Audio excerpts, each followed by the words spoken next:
जर आपल्या घरामध्ये 4च अंडी असतील व खाणारी लोक जर 10 असतील तर त्या 4 अंड्यापासून अशा प्रकारे जर तुम्ही अंड्याचं कालवण केलं तर ते एकदम घट्टसर होतं, चवीला अप्रतिम लागतं व तुम्ही हे चपाती भाकरी किंवा भाताबरोबर देखील खाऊ शकता.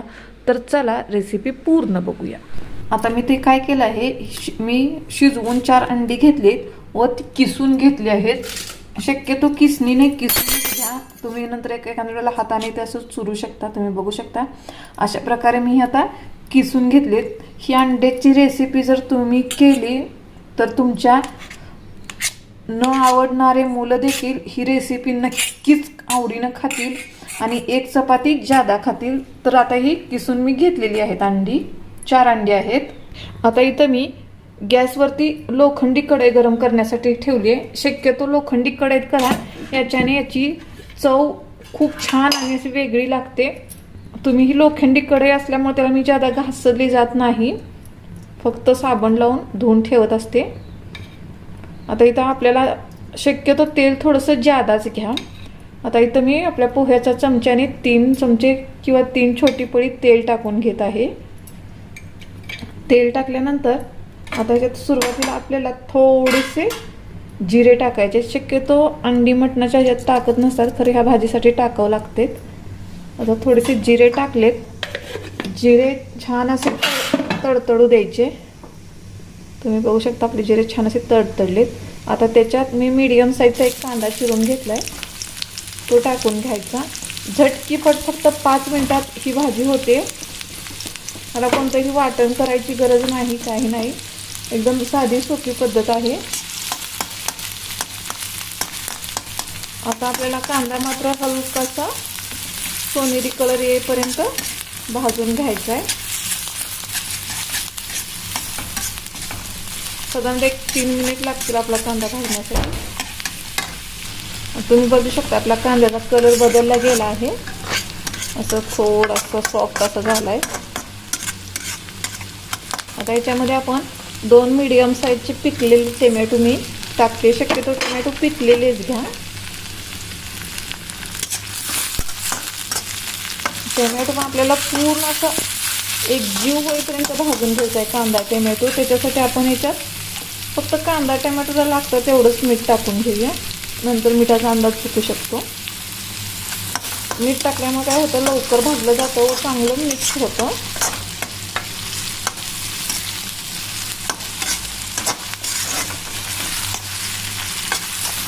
एक साधारणतः आपल्याला 2 मिनिट लागतील.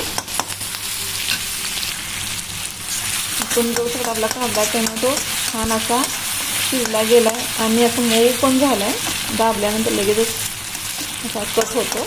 आता इथं आपल्याला काय करायचं, असं थोडंसं कांदा टोमॅटो बाजूला सारून सगळे त्यात मसाले टाकून घ्यायचे. सुरुवातीला मी याच्यामध्ये गरम मसाला 1 चमचा,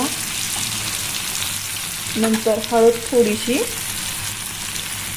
नंतर आपण जे रेग्युलर तिखट वापरतो ते तुमच्या आता चवीनुसार तुम्हाला जेवढं हवं आहे तेवढं. शक्यतो ही भाजी तिखटच छान लागते. आता इथं मी 1.5 चमचा टाकून घेतली आहे. आता अजून हे आपल्याला छान असं तेलामध्ये तेल सुटेपर्यंत भाजून घ्यायचं. याच्याने कलर खूप छान येतो. आता आपण इथं जे अंडं किसून ठेवलं होतं ते टाकून घेऊया व एकजीव करून घ्यायचं सगळं. ही भाजी करून तर बघा, पूर्ण असं एकजीव करून घ्यायचं. तुम्हाला जर हवा असेल तर तुम्ही अशी देखील खाऊ शकता. खरं शक्यतो रस्सा भाजी खूप छान लागते ही.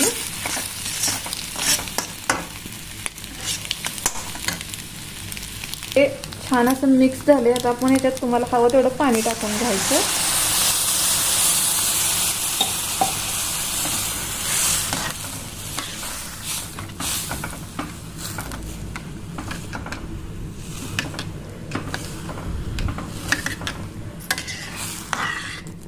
बघू शकता तुम्हाला जेवढी घट्टसर हवी आहे तेवढ्या याच्यात पाणी टाकून घ्यायचं. मी अजून थोडंसं आता मी ह्याच्यात अजून थोडंसं पाणी टाकून घेतलंय, तुम्ही बघू शकता किती छान दिसत आहे.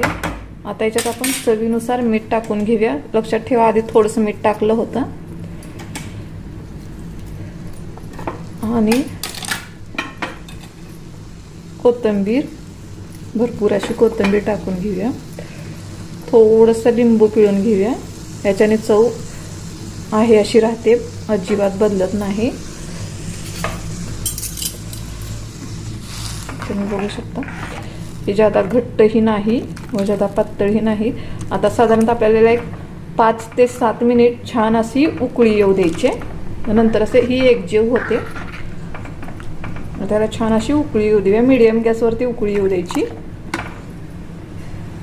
आता तुम्ही बघू शकता साधारणतः एक 5 मिनिट मी उकळल्यानंतर आपली ही अंड्याची भाजी किती छान अशी झाली आहे. 4 अंडी 10 लोकांना पुरतील. ही ट्रिक वापरली तर नक्कीच ही भाजी सर्वांना पुरेल. तुम्ही ही चपाती बरोबर, भाकरी बरोबर, कशाबरोबर ही खाऊ शकता, भाताबरोबर ती. तुम्हाला जर ही रेसिपी आवडली असेल तर माझ्या चॅनलला लाईक करा, शेअर करा, सबस्क्राईब करा. धन्यवाद.